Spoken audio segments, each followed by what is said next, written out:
मान तालुक्यात म्हटलं की सातारा जिल्ह्यात सुद्धा आबा नावाने ओळखतात. ओळख जर तुम्हाला सांगायची म्हटलं तर निळा शर्ट, पांढरी टोपी आणि धोतर आणि एकदम अशी पिळदार मिशी आबा, मग तुम्ही त्या आबांना ओळखून जातात.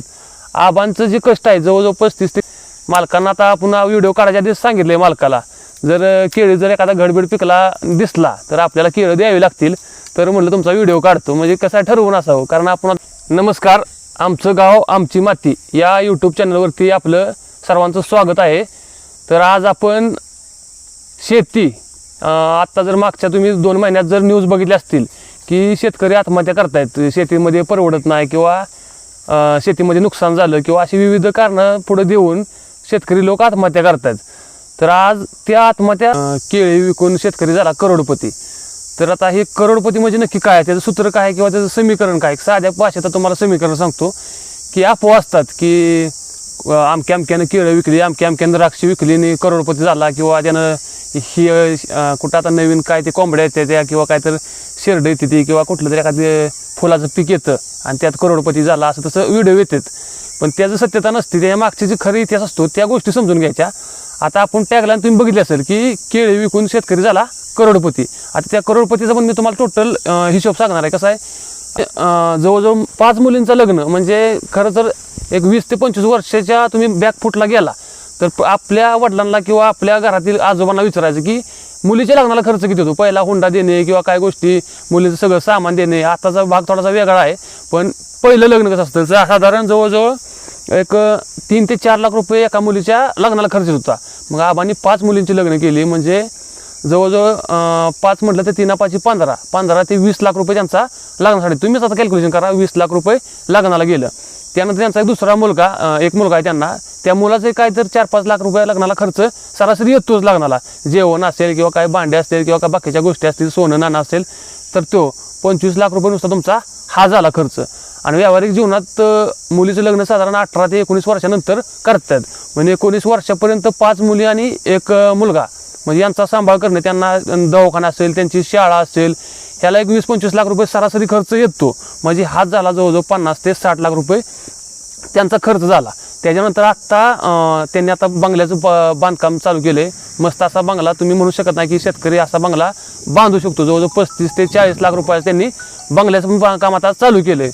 म्हणजे आता हे मागचे 60 लाख आणि हे 35 ते 40, जवळजवळ 1 कोटी रुपयापर्यंत झाले. आणि बाकीचं तुम्ही जर ते म्हणसाल ना, काय असतं की माणसांच्याकडे पैसा असतो किंवा कंजूसपणा करतायत की खाण्याला किंवा कशाला, तर त्यांच्यात सोन्याचा घास ते खातात. मस्त अगदी सर्व जे लागल ते गोष्टी, तुपा रोट्याच्या भाज्या वगैरे काय असेल, शेतकरी शेवटी शेतकरी हा जगाचा राजा म्हटलं तरी काय हरकत नाही. अशा पद्धतीने त्यांची वाटचाल आहे. आणि हाच तो सारा आहे की कोट्यावधी कमवले. मग आता ते कोट्यावधी कमवण्यासाठी त्यांनी कष्टही तेवढंच भरपूर केले. आणि त्यासाठीच आपण त्यांच्या शेताच्या बांधावरती जाणार आहे की बाबा खरंच शेतीत त्यांनी एक महत्त्वाची मागाशी पण मी तुम्हाला सांगितले पहिल्यांदाच की त्यांच्या घरात एकही व्यक्ती शासकीय कामाला नाही. त्यांच्या घरातील एकही व्यक्ती कुठं बाहेर कोणता व्यवसाय करत नाही. फक्त शेतीच्या जीवावरच त्यांनी 1 कोटीच्या वर उलाढाल केली आहे. आणि तेच शेतीमध्ये आपण आज जाणार आहोत.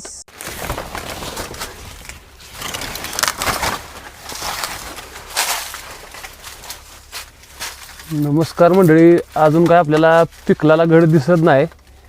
बघूया आपण अजून थोडंसं शोधूया, 100% सापडलं तसा अंदाज आहे. बघू आपण जाऊ थोडं चालत.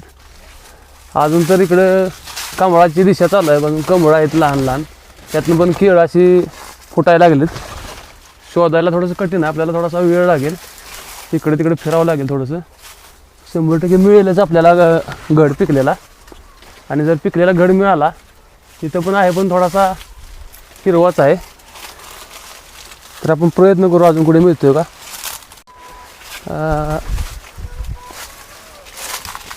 अरे बापरे, आपल्याला बघा केळीचा घड पिकला सापडलाय.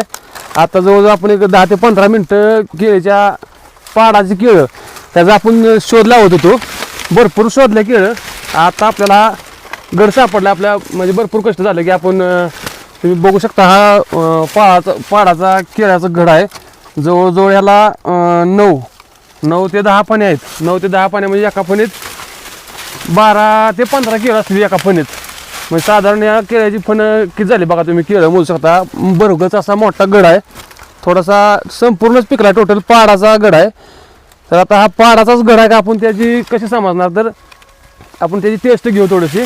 आता व्हिडिओ तुम्ही बघताय त्यामुळे तुम्हाला काय तिथं टेस्ट घेता येणार नाही. मी टेस्ट घेतो आणि तुम्हाला सांगतो. आपण एक केळ काढू, त्याचं केळ काढले बघा आपण. आता थोडंसं तुम्ही बघू शकताय की एकदम थोडंसं जवळ आणा तुम्ही कॅमेरा. केळापाशी धावा. हे जे पाडाचा जे घड असतो हो का, पाडाची केळं कशी एकदम साल वगैरे त्याची थोडीशी नरममध्ये असते. पूर्ण असा पिवळसर असा कलर असतो. देशी केळाचं चाललंय आपला विषय हा. आणि आता मी केळ खाऊन बघतो की त्याची टेस्ट वगैरे कशी आहे काय. उत्कृष्ट अशी एकदम छान अशी चव आहे. तर तुम्हाला सांगतो चव आता पाडाची चव आहे. मी केळ थोडंसं बाजूला ठेवतो. आपलं जे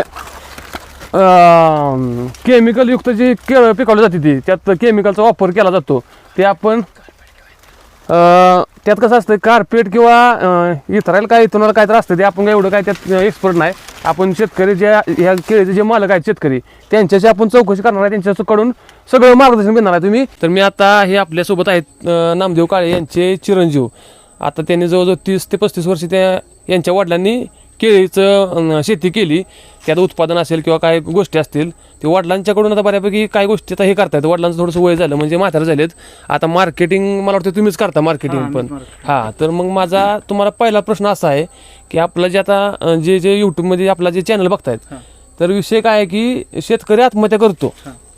मग तो आत्महत्या करतो ते खरं योग्य आहे का? म्हणजे तुमच्या शेतकरी तुम्ही आहात सध्याला, तर शेतकरी या दृष्टिकोनातून तुम्हाला काय वाटतं की तो जो आत्महत्या करतोय खरं शेतीमुळे आत्महत्या करावी लागते का? नाही शेतीमुळे आत्महत्या करायला लागतच नाही आणि लागणार पण नाही. जर तुम्ही पीक कर्ज वगैरे घेतलं तर ते शेतीला जर वापरलं तर आत्महत्या करायची वेळच येणार नाही.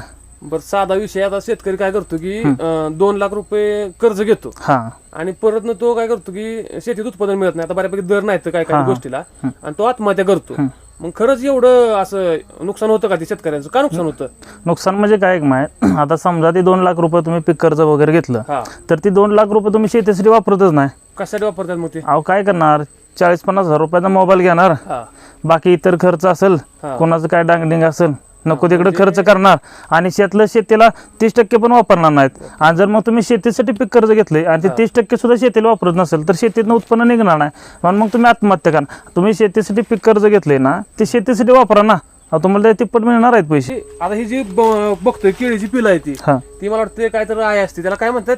ही आहे तोडली, त्याचा गड तोडला. आता ही लेक आहे, ती लेक आहे. हा, ती पण निसवली आता. बरं, आता ह्याला काय म्हणतात परत? ह्याला नात म्हणायचं. नात म्हणायचं म्हणजे नात अजून एवढी स्ट्रॉंग आहे म्हणजे ठणक आहे की ह्याची वय किती असेल साधारण या वयाचं? ह्याचं वर आहे 4 महिना, 3 ते 4 महिना. 3-4 महिन्यात अजून गड येणार याला. हा, 4 महिन्यात येणार आहे, नंतर एक 4 महिन्यानं 4-5 महिन्यात ते तोडायला येतो. बरं, आपण काय करू आता ना, ह्याचं 500 रुपयापेक्षा जास्त होतं, 700-800 पर्यंत पण जातो. पण मिनिमम जर धरलं तर 500 रुपये आरामशीर होतात एका गाडाचं. साधारण किती पाणी असतात? सर्वसाधारण आहेत त्याच्यात 9, 10, 11, 12 पर्यंत आहेत आपल्या. 12 पर्यंत म्हणजे जवळजवळ 150-200च्या आसपास. हो, 200 केळापर्यंत आहेत. तुम्ही मार्केटिंग कुठं करता? म्हणजे आता एवढं पिकवताय तुम्ही, म्हणजे विकता कुठं? विषय कसा असतो माझ्या शेतीला की परवडायसाठी पिकवता येतं पण ते विकता येत नाही, आणि ज्याला विकायला येतं त्याला पिकवता येत नाही. विषय असतो. मग आपण काय करतो, पिकवतो पण आणि विकतो पण. मग सातारा असेल, कोरेगाव असेल, पुशेगाव, वडोज, दहिवडी अशा बाजारावर जातो मार्केट. तुम्ही की साधारण आता तुमचं हे अर्धा एकर क्षेत्र आहे केळीचं, तर तुम्ही त्याला किती खत घालता? अर्ध्या एकराला माझं सर्वसाधारण 7-8 ट्रॉयला 6 महिन्याला शेणखत असते. म्हणजे ह्याच्यामुळे काय उपयोग होतो? तुमचा जो बाहेरचा जो खर्च आहे रासायनिक खताचा जो लागतच नाही, रासायनिक खत कमी होतो. म्हणजे मी जलांबले बसता आपल्यात केळीची बाग आहेच कंटिन्यू. जसं आपण जलांबले तेव्हापासून आपण बघतोय असं केळीची बाग आहे अजून पण आहेच. आणि केळी अशी आहे की कधी मायनसमध्ये जायचा विषय येत नाही असतो. आणि एक रक्कम सांगा की आठवड्याला एक बाजार करता तुम्ही, एका बाजारला साधारण तुम्ही सरासरी किती रुपये तुम्हाला मिळतात? 12 ते 15 हजार रुपये मिळतात. बघा, तुम्ही 12 ते 15 हजार आठवड्यात एक बाजार मिळतात. पण ते 12,000 मिळवण्यासाठी तुमचं कष्ट म्हणजे तुम्ही अगदी लावण्यापासून ते आज फळ तोडण्यापर्यंत जे कष्ट आहे ते कष्ट सोपं नाही. बरोबर आहे. तुमच्या या केळी शेतीत म्हणजे तुम्ही आता कामगार पण सांगत नाही, तुम्ही मगाशी म्हटलं. हो, नाही कामगार नाही. तुम्ही कोण या शेतीसाठी काम करता? म्हणजे कसं काम करता, नियोजन कसं करता सांगा. आई वडील आहेत आणि बायकोन मी, आम्ही 4 जणच बघतो. सगळे बघता? मार्केटिंग कोण बघतं? मी बघतो आणि वडील पण बघतात, आबा पण बघतात. म्हणजे आबांचं बऱ्यापैकी तुम्हाला चांगलं मार्गदर्शन. हा, मला फक्त एक आता थोडक्यातच सांगा फक्त की जे शेतकरी आत्महत्या करतायत हम्म. आत्महत्या करतायत म्हणजे जीव देतायत स्वतः. जीव देतात, बरोबर आहे. ते शेतीला बदनाम करतात बदनाम करतात. त्यांच्यासाठी फक्त थोडक्यातच सांगा तुम्ही की त्यांच्यासाठी सांगा डायरेक्ट विषय बाबा, कसा आहे की माहित, ते आत्महत्या करतायत ना आत्महत्या करू नयेत ना. त्यांना काय सजेशन तुमचं असत आत्महत्या करायची गरजच नाही हो. मला सांगा, तुम्ही कुठं कामाला असला, जॉबला असला तर 8 तासाची सर्व्हिस असते, 2 तास या जायचं असतात, 10 तास गेलं किंवा 12 तासाची कोणाची असते. त्यापेक्षा तुम्ही इथं शेतीसाठी 4च तास द्या ना. 4 तास सुद्धा मुबलक झालं. तुम्ही 4 तास जर मनापासून शेती केली तर पैसे भरपूर मिळता येतच ना. बरं, आता आपण तो टॅगलाईन टाकलाय की कोट्यवधी रुपयांची उलाढाल. हम्म. आता तुमच्या घरातलं कोण आहे का शासकीय नोकरीला? नाही शासकीय नोकरीला तुमचा कोण, काय व्यवसाय? नाही व्यवसाय शेतीच ओनली. का? शेती म्हणजे शेतीवरती आता तुम्ही जवळजवळ कोट्यवधी रुपयाची उलाढाल केली. हो बरोबर आहे. साधा विषय आहे. थोडस मला अजून एक प्रश्न विचारायचा आहे. समजा आता जर आपल्या कोणाला या परिसरात जे व्हिडिओ बघतायत त्यांना जर कोणाला जर ही देशी केळी जर पाहिजे असतील हा तर त्यांना सरासरी त्यांनी जर 3 ते 4 डझन घेतली हा तर तुम्ही त्यांना घरपोच करू शकता का? हा करू शकतो की. हा, चालेल. तर तुम्ही स्क्रीनवर आदर्श शेतकरी आहेत बघा, केळी उत्पादन शेतकरीमध्ये जवळजवळ 20 ते 22 वर्षाचा त्यांना अनुभव आहे. त्यांचा नंबर मी स्क्रीनवर टाकलाय, त्यांना तुम्ही फोन करू शकता. तुम्ही पण त्यांचा फोन जर आला तर हीच केळं द्या. पण तुम्ही काय नाही, करणार? हेच देणार, हेच त्या देणार. औषधं मारलेली केळं वगैरे काय नाही देऊ तसले नका. आपल्याकडे वापरतच नाही आपण. ती